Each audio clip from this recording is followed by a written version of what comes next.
આજના વિડીયોમાં આપણે બનાવીશું પ્લાસ્ટિકના ટ્રાન્સપરન્ટ ગ્લાસમાંથી રોયલ ઝુમર। આ ગ્લાસને આપણે કાપવાના નથી, તોડવાના નથી, છતાં પણ આવું રોયલ ઝુમર આપણે ફક્ત 5 મિનિટમાં બનાવી શકીએ છીએ અને આને કોઈ પણ બનાવી શકે છે।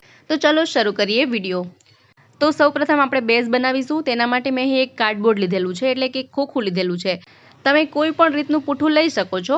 આ રીતે આપણે પૂઠાનો એક પાર્ટ લઈશું અને તેમાં એક રાઉન્ડ શેપ દોરવાનો છે। તો મેં અહીં થાળી રાખી આ રીતે માર્કરથી રાઉન્ડ શેપ દોરી લીધો છે અને તેને આપણે કાતરથી કટ કરી લેવાનું છે।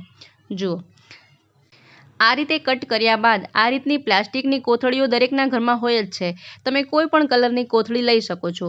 અહીં આ કોથળીને આ રીતે રાખી આ જે રાઉન્ડ કટ આપણે કર્યો હતો તેને તેના પર રાખી અને આ કોથળીને ગોળ આકારમાં કાપી લઈએ। જુઓ, આ રીતે આપણે આ કાર્ડબોર્ડના આકારમાં આ કોથળીને પણ કાપી લેવાની છે। સારી રીતે કપાઈ ગયા બાદ હવે આ કોથળીના 2 પાર્ટ બન્યા છે, તે બંને પાર્ટને આ રીતે આપણે કાર્ડબોર્ડ ઉપર ચોંટાડી દઈએ। આને તમે ફેવિકોલથી, ફેવિક્વિકથી અથવા તો ગ્લુગનથી ચોંટાડી શકો છો। મેં અહીં ગ્લુગનથી ચોંટાડી દીધું છે। જો આ રીતે બંને પાર્ટ પર આપણે આ રીતે કોથળીને ચોંટાડી દઈશું। રોયલ ઝુમર માટે આપણે એક બેઝ બનાવી રહ્યા છીએ। જો આ રીતે એક રાઉન્ડ શેપ આપણે રેડી કરી લઈશું। ત્યાર પછી તેમાં આપણે 4 કાણા પાડવાના છે। જુઓ, આ રીતે કાતરથી તમે એમાં 4 હોલ લગાવી શકો છો। જુઓ, આ રીતે આપણે 4 કાણા પાડી લઈશું। સારી રીતે કાણા પાડી લીધા પછી આપણે એક દોરી જોઈશે। આ રીતે પજામામાં કે જેમાં આ રીતની એક્સ્ટ્રા દોરી હોય તો તમે લઈ શકો છો। જુઓ, તે દોરીને આપણે આ 4 કાણામાં આ રીતે પરોવી લઈશું। આ જે ઝુમર આપણે બનાવી રહ્યા છીએ તે ખૂબ જ સરળ છે અને કોઈ પણ બનાવી શકે છે, છતાં પણ એનો લુક એટલો રોયલ આવે છે કે ખૂબ જ સુંદર લાગે છે। જુઓ, આ રીતે દોરીને પરોવ્યા બાદ આપણે અહીં ગાંઠ લગાવી લઈશું। જુઓ, આ રીતે અહીં ગાંઠ લગાવી લઈએ। બંને બાજુ દોરી સરખા પ્રમાણમાં આપણે રેડી કરવાની છે। જુઓ, જેથી કે આપણે સરસ રીતે તેને ટીંગાળી શકીએ। હવે આપણે ઝુમર બનાવવાની શરૂઆત કરીશું। તો ઝુમર બનાવવા માટે આપણે આ રીતે પ્લાસ્ટિકના ડિસ્પોઝેબલ જે ગ્લાસ આવે છે તેનો ઉપયોગ કરીશું। જુઓ, આ રીતના ટ્રાન્સપરન્ટ ગ્લાસ આપણે લેવાના છે। ત્યાર પછી આપણે જે આ બેઝ બનાવ્યું હતું તેમાં જે લટકતી દોરીનો ભાગ છે તેની આ પાર્ટ પર આપણે આ ગ્લાસને ચોંટાડવાના છે। જુઓ, આ રીતે ગ્લુ ગનથી આપણે આ ગ્લાસને ચોંટાડીશું। સરસ રીતે તે ચોંટી પણ જશે। ત્યાર પછી આપણે બીજો ગ્લાસ લઈશું, તેમાં આ રીતે આપણે ગ્લુ લગાવીશું અને તેને આ બાજુમાં આ રીતે અટેચ કરી દઈશું। ત્યાર પછી આપણે ત્રીજો ગ્લાસ લેવાનો છે, તેને આ રીતે બાજુમાં અટેચ કરી દેવાનું છે।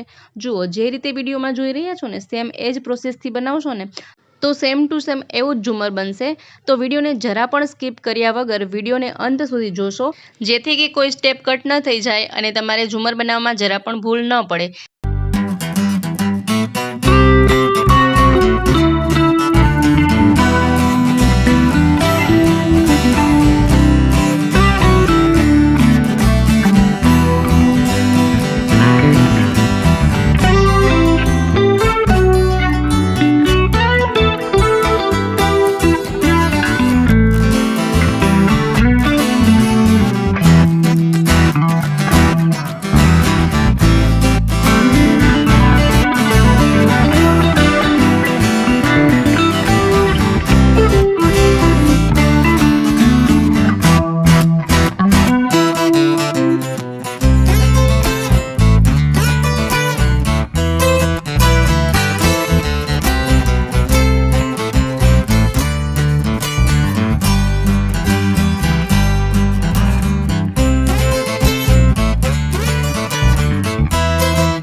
તો મિત્રો લાગી રહ્યું છે ને ખૂબ જ કમાલનું આ ઝુમ્મર.